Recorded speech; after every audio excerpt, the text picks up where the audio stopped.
কেনেকুৱা লাগিছে আজি উৰুকা ৰাতি কেনেকুৱা হ'ব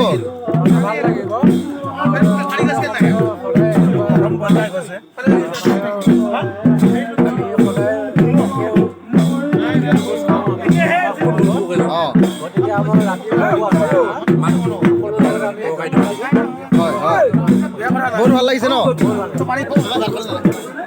কেনেকুৱা লাগিছে আজি ভোগালী বিহু উৰুকা ৰাতি কেনেকুৱা আয়োজন আছে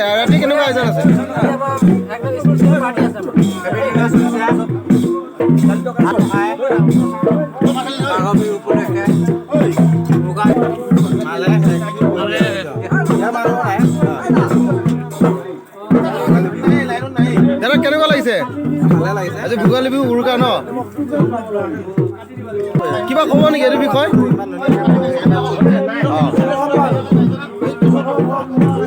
ৰাতি প্ৰগ্ৰাম কি আছে ৰাতি উৰুকা ৰাতি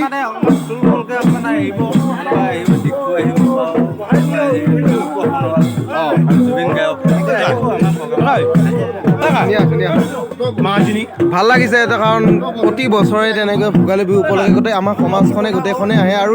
ভাই ককাই গোটেইবিলাকে মিলি জুলি এসাঁজ খায় নতুন বছৰ বুলি এনেকৈ খাওক পিছৰ প্ৰজন্মখিনিও যেন এইটো শিকে সকলোৱে একেলগে যেন এটা প্ৰীতিভোজ খায় সেইটোৱে কামনা কৰা হয় আৰু উৰুকা ৰাতি আৰু বাকী আছে সেইখিনি বা পিছত দেখুৱাম মই